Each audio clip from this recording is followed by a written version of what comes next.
Conjugare, Centro Português de Apoio à Pesquisa Científica e à Cultura. Acreditamos que as ciências e as artes mudam o mundo. O conhecimento transforma, e isso nos motiva. Sexto ciclo ibero-americano de diálogos contemporâneos com o tema História, Poder e Sociedade. Olá a todos, eu sou o Gabriel, eu sou estudante do mestrado em História do programa de pós-graduação em História da Universidade do Estado do Rio de Janeiro, UERJ, e hoje vamos apresentar o seguinte trabalho: Literatura, Sociedade e Luta Política, o papel do intelectual na visão de Ricardo Piglia. Bom, primeiramente, quem foi Ricardo Piglia? Bom, foi um importante escritor argentino. Nasceu em 1941 e morreu em 2017, e ele ganhou destaque a partir dos anos 80 com o romance Respiração Artificial. E depois escreveu outros livros, como Dinheiro Queimado, Alvo Noturno, etc.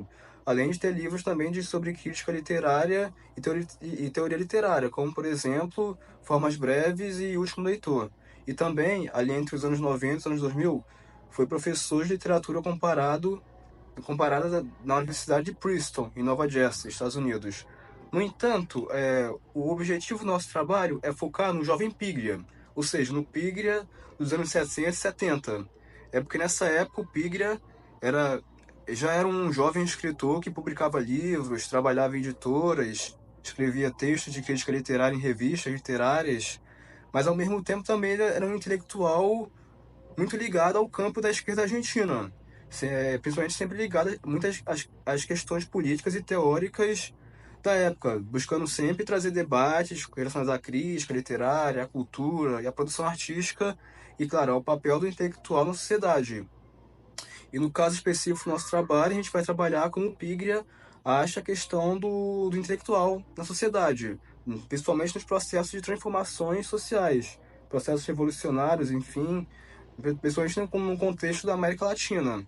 E no caso para o Piglia, ele acreditava que existia dentro da esquerda argentina daquela época, 60, 70, uma ausência da problemática da luta de classes na análise da cultura, da literatura e da produção artística.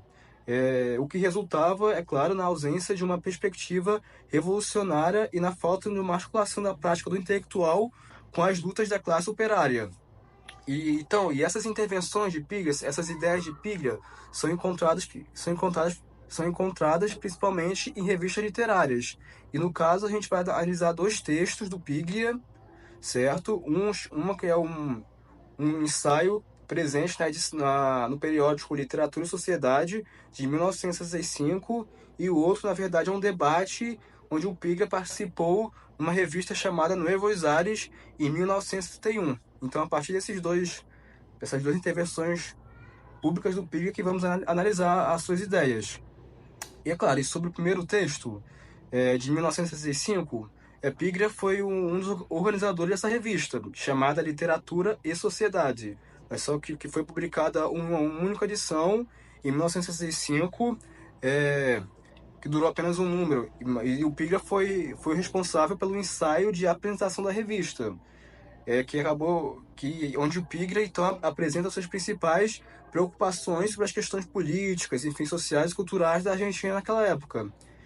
E nesse texto, nesse ensaio, na primeira parte do texto, que chama Esquerda e Realidade, Ricardo Piglia argumenta os motivos que levaram ao afastamento dos intelectuais de esquerda com a classe trabalhadora argentina. E para o Piglia, essa fratura começou na década de 40, quando os intelectuais progressistas não conseguiam entender o fenômeno do peronismo. No caso, esses intelectuais eles estavam habituados a analisar a realidade argentina a partir da realidade europeia. Portanto, acabaram entendendo o fenômeno do peronismo como uma vertente do fascismo. Só que, para a decepção desses intelectuais, a classe trabalhadora argentina acabou preferindo o Perón nas eleições de 1946. O principal motivo, segundo o Piglia, que da classe trabalhadora ter preferido o Perón era que essa, na verdade, era uma nova classe trabalhadora que estava surgindo ali do processo de industrialização da Argentina. Então já era uma classe trabalhadora diferente daquele operariado oriundo das imigrações europeias do começo do século XX na Argentina. E essa nova classe trabalhadora que surgiu encontrou no peronismo a sua opção, o seu caminho para ter seus interesses. E é claro, e quando o peronismo chegou ao poder, os intelectuais decidiram fazer parte da oposição ao governo. E já nos anos 50, com o começo do desmoronamento do regime peronista, a esquerda argentina não conseguia mostrar um caminho para a classe trabalhadora independente do peronismo e dos setores burgueses ou reacionários.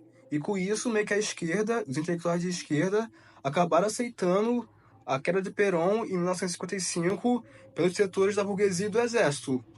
O que foi uma tragédia porque teve uma enorme repressão que o novo regime fez contra os setores mais combatentes da classe trabalhadora. E 3 anos depois, essa mesma esquerda, nas eleições de 1958, acabou acertando com entusiasmo a eleição do presidente Arturo Frondizi, que era um membro da classe burguesa argentina conciliadora. No entanto, o ano de 1959 seria um ponto de virada para a esquerda argentina. Além de ser o ano em que a esquerda rompe com esse chamado frondisismo, também foi o ano da Revolução Cubana, que trouxe bastantes impactos para o mundo intelectual, principalmente para o mundo intelectual latino-americano. Então, com esse novo contexto, surge então a chamada Nova Esquerda, uma geração de esquerda que rompe, como dizer assim, com uma tradição liberal, nas palavras de Piglia, e começa a reconhecer ainda mais a história argentina a partir da perspectiva da luta de classe e do marxismo. Ou seja, uma nova esquerda que tira do Partido Comunista Argentino o monopólio dos debates políticos acerca do marxismo. Só que, apesar disso, para o Piglia, ainda havia necessidade de se pensar estratégias e lutas de ação para a construção de uma vanguarda. Então, esse seria então o objetivo de Piglia ao escrever o seu ensaio na literatura e sociedade. E tanto é que a segunda parte do texto, nomeada de Falsa Consciência e Cultura Nacional, Ricardo Piglia destaca quais seriam as propostas essenciais para se pensar a questão cultural e literária na Argentina naquele contexto político. E para o Piglia, o caminho que o intelectual tem que encontrar que ele tem que entender, o intelectual de esquerda, que não tem como separar política e cultura. Ou seja, a luta cultural, dessa maneira, também é uma luta política. Então, ou seja, uma luta de uma classe para conseguir sua hegemonia sobre as demais, em todos os aspectos da vida social. Nesse sentido, para o Piglia, seria necessário, então, enfrentar a ideologia dominante da burguesia em cada nível de sua totalidade completa, seja na arte, na educação, nas leis, para construir, então, uma verdadeira cultura nacional que enfrentasse essa cultura dominante e a tradição burguesa. É aí que, então, entra a questão da literatura como um fator importante para o processo de transformações sociais. Para Piglia, a literatura precisa ser entendida também como um elemento relevante do processo de desmitificação e tomada de consciência. E esses então seriam então os principais argumentos de Piglia no seu primeiro artigo. E alguns anos depois, em 1971, Piglia é convidado por uma revista literária chamada Nuevos Aires para debater sobre o papel dos intelectuais nos processos revolucionários. E o debate, no caso, aconteceu devido aos impactos que o caso Padilha teve na época, quando o escritor cubano, o poeta Heberto Padilha, foi preso pelas autoridades cubanas e forçado a escrever uma autocrítica. E esse caso, então, impactou muitos intelectuais que foram contra e começaram a fazer muitos debates sobre esse papel do intelectual, do escritor e do poeta nessa questão da luta nos processos revolucionários. E nesse sentido, o Piglia, nesse debate, ele vai centralizar seus argumentos nessa questão, nessa dicotomia entre intelectuais e sociedade. E agora, nesse debate, 6 anos depois do primeiro ensaio, agora o Piglia já está impactado, vamos dizer assim, pelas leituras do marxismo chinês, do chamado maoísmo.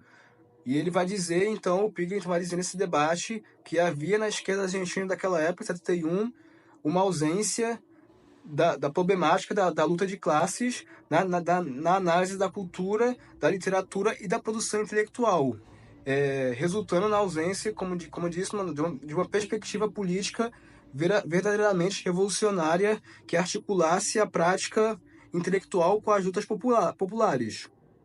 E, ao mesmo tempo, naquele começo da década de 70, surgia uma conjuntura argentina política que proporcionava novas possibilidades sobre o processo revolucionário argentino.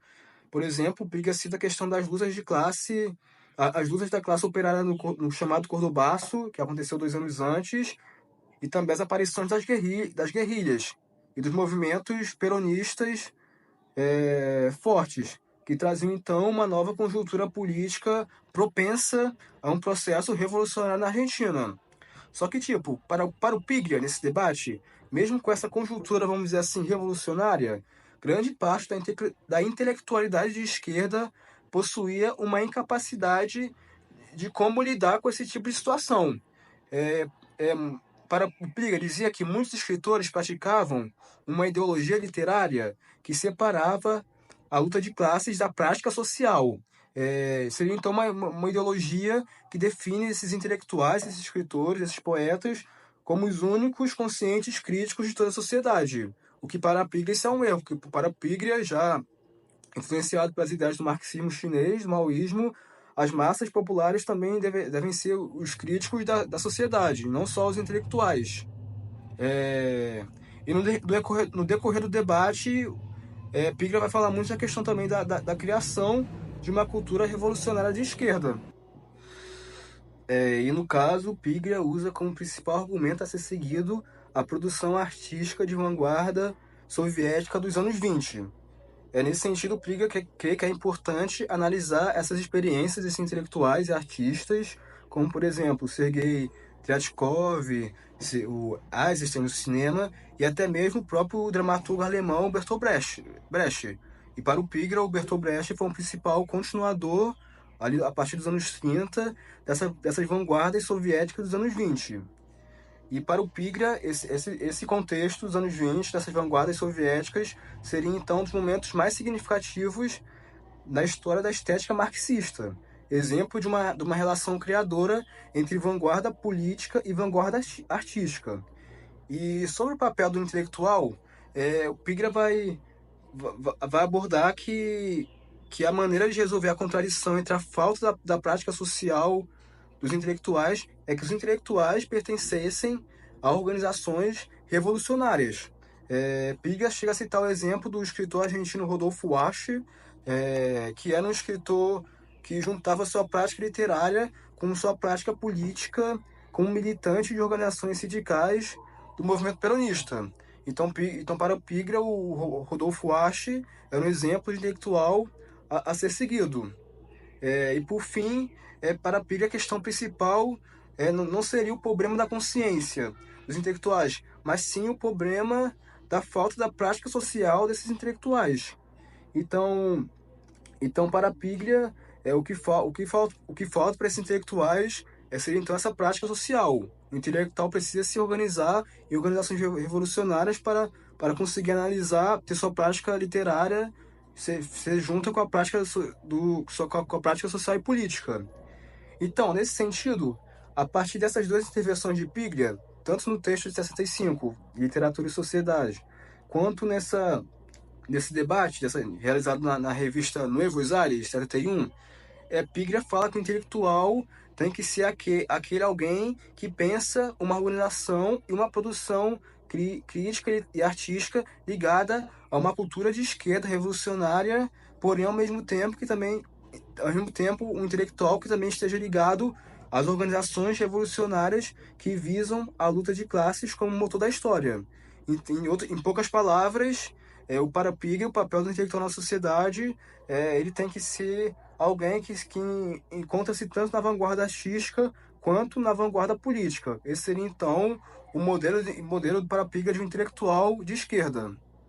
Realização, Conjugare, Centro Português de Apoio à Pesquisa Científica e à Cultura.